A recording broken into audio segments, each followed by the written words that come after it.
after I stabilized.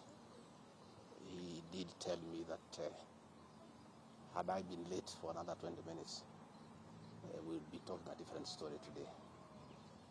He didn't want to thank Dr. Gachagua and his team of doctors and paramedics and the nurses. They have really taken very good care of me. And he would have wanted me to stay a bit longer for further observation. But I've requested that he allows me to go home. And he thinks I'm quite stable to go home where he can look after me when from home. In any case, my home is not far away from here. And if there is any problem, I should be able to get back here. But as we speak, I'm okay. A little bit weak, but I feel better. The pain, the intense pain has gone away. What is there is very little pain. It is manageable for a man. A man must be able to withstand some of these small things. But in his assessment, I'm out of danger. But when I came in, it was very, very, very severe. And I want to thank the people of Kenya for their prayers. And I'm sorry many came to see me. I was not able to see them. The doctor would not allow them because I needed a lot of rest. And I was under very serious observation by a team of doctors and nurses. And therefore I was not able to receive visitors. And I want to thank those who took their time to come and visit me. Millions of Kenyans who have been praying for me for my quick recovery. I really want to thank them and to say that I will remain forever indebted to them for their concern, for their love, and for wishing me quick recovery. The unfortunate turn of events there during that particular time.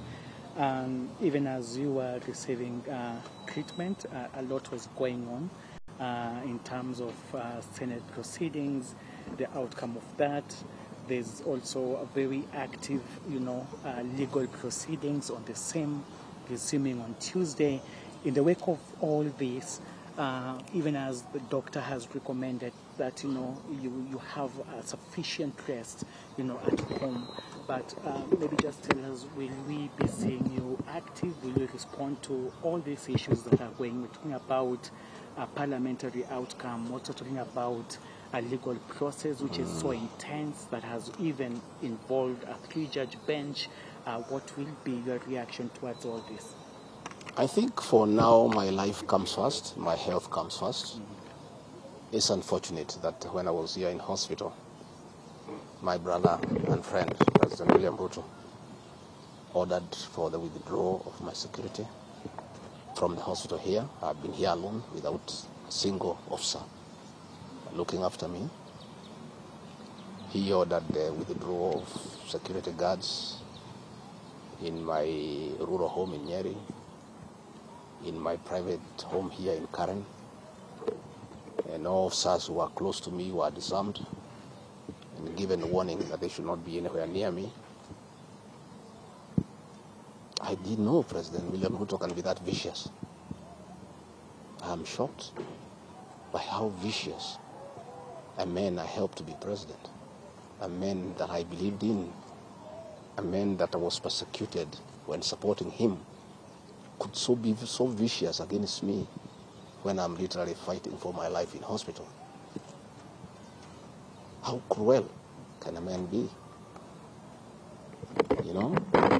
As we speak today, the Deputy President of the Republic of Kenya, Rigathi Gachagua, has no single security officer around him.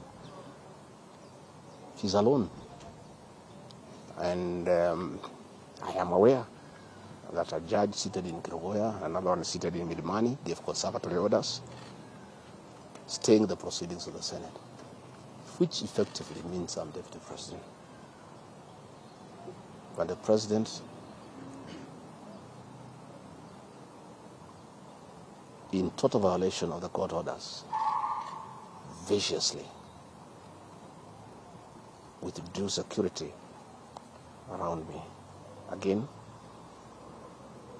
to cripple the functions of my office. He ordered, through the head of public service, Felix Koskei, that all officers in my office be sent on compulsory leave. Last night, all vehicles assigned to officers who work under me were impounded to cripple the office of the Deputy President. I don't understand this level of viciousness to a man who have been your deputy, who helped you to become president, irrespective of whatever he has done. At his lowest moment in life, when he's literally struggling to stay alive, you unleash such viciousness against him. I bear no grudge against anybody, but I have not seen that in President William Ruto. The man I'm seeing is not the one that I thought that I knew. I know there was concerted effort that I should not go to Kwale for the celebration. Wilson Airport were told that I should not go through Wilson Airport. All owners of helicopters were told that I should not be allowed to use any of them to go to Kwale. I don't understand. But as I say, I want the people of Kenya to know that as I go home today, I have no security. And it's good that they know. And if anything happens to me or my family, President William Ruto must be held to account.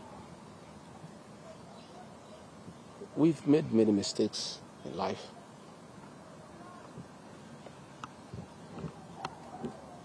And we keep on learning. I trusted President William Ruto. The people of the region where I come from, the Mount Kenya region, trusted him. In fact, as we were preparing to go to office, nobody else trusted him. Musalia Mudavadi demanded that they must sign an MOU with him, which they did. Moses Wetangula demanded that they must sign an MOU with him, which they did. Amason Kingi demanded the same. Alfred Mutua, everybody else. I'm the only man who trusted him.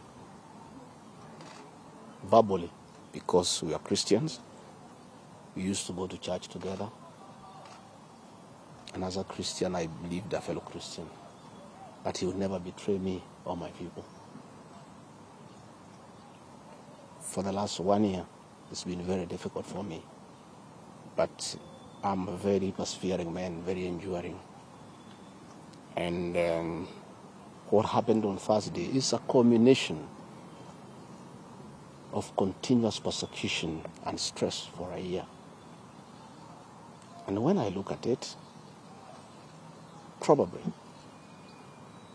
it is history repeating itself. That President William Ruto wanted to take me the route President Daniel Arap Moi took Kenneth Matiba. He pushed Matiba up to getting a stroke and eventually dying. When I look to what the president is doing to me, especially now when I'm in hospital, crippling me, treating me like an animal, I think he wanted to take me the Matiba route. But God is gracious. It didn't happen that way. I hear many of his people are calling here asking whether I'm dead, whether I'll survive, whether I'll recover. They were celebrating. It's the most unfortunate thing that has ever happened in this country. That you can be so vicious to a man who helped you to be president. And the crime of this man, telling you the truth. Don't evict people without compensation, Mr. President. Mr. President, don't overtax people. You are killing them. You are killing their businesses. Don't force a housing program on people. If people do not want these houses, don't force them. My only problem with the president is just being truthful, because nobody else can tell him. The framers of the 2010 Constitution wanted a deputy president who is elected as a buffer who can stand for the people. The charity we are being treated for, two, is get rid of an elected deputy president and appoint a control freak. A fellow you appoint who cannot ask a question, who cannot say anything. And I'm sure if they succeed, he'll be asked to sign an undated resignation letter so that in case he starts asking questions, he can just be told to resign. But the framers of the 2010 Constitution were very clear in their mind why they wanted a deputy president who is elected. I'm the only man in the cabinet and in the whole government who can stand up to President William Ruto and tell him, hey brother, this is not right. This Adani thing is not good for the country. There's too much corruption, Mr. President.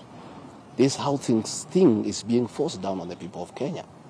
And they don't like it. Please don't force it down on them. You know, situations where medical equipment that was being supplied by Kenyans to the Ministry of Health now has been given to one single Asian. I say, Mr. President, this is not right. We are killing our business people. So, as we speak, I say that my lawyers are in court. We have faith in our judiciary. And I requested that, according to the rules of natural justice, I be accorded an opportunity to be heard in the Senate. You remember I presented myself to the National Assembly and defended myself. In the Senate, I was there day one.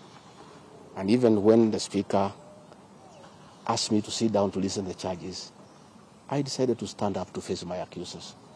I was there the following day. I was ready for cross-examination. The 11 counts is nothing but malice and fiction. It was a political game by the president to get rid of me. And looking at it, I don't think the president had any intention of ever working with me. I think he just needed me to help him win the election because of my mobilization capacity and the faith the Mount Kenya region has in me. So I should have been given an opportunity. I have asked my lawyers and they have told me the motion was not time-bound. What is time-bound is a select committee that should work for 10 days and then report to plenary. That committee was never constituted. So this matter should have continued and waited for me. I was ready for cross-examination so that I answered those 11 counts one by one, and I'm sure had I been given that opportunity, I would have persuaded the senators otherwise. I was not given that opportunity. When you look at the speed at which Rigathi Gachagua is being held in that office, it's like the story of Simon Makonde. You remember that story? One who died, who was born on Monday and by Sunday was buried. The kind of efficiency that has been exhibited in holding Rigathi Gachagua out of office, if this efficiency was being exhibited in the management of the affairs of this country, Kenyans would be very happy. What is the hurry? The framers of the Constitution gave the president 14 days to look for somebody to replace the deputy president. It gave Parliament another 60 days. That's a total of 74 days. Why is a job that was prescribed by the framers of the Constitution to be done within 74 days is being done in half a day? You must ask yourself that question. I think it's being hurried to circumvent justice to avoid the courts of law from interrogating this matter and making a decision. The courts told us they don't want to interfere with the process, to let the parliamentary process get finished and then go to them. We have gone to them now. It's over. The courts will interrogate the process and make a determination. But I ask, let the president obey court orders. Through a court order, Rigathi Gachagua is deputy president. Why doesn't he have cars? Why doesn't he have security? Why has his office been made dysfunctional? I think it's very important. But finally, I want to tell the people of Kenya that I don't feel safe. And for the first time, let me say that on 30th of August in Kisumu. Undercover security agents entered my room in Kisumu and bagged it, and one of them tried to poison my food. But we detected it, and we were able to escape the scheme. I was supposed to be killed through poisoning. On 3rd of September, in Nyeri, another team from the National Intelligence Service came to Nyeri and tried to poison food that was meant for me and Kikuyu Council of Elders. I did report this matter to the National Intelligence Service, and the officers who were assigned to my office, I asked them to leave because I felt I was not safe. After the 2 attempts to assassinate me through food poisoning failed, it is when this impeachment motion was hatched. When my security was withdrawn here, officers from the National Intelligence Service have been hovering in every room, in every compound here, to an extent that I had to call my wife and my children to come and stay in my room, just in case they get entry to my room or compromise the people who are treating me.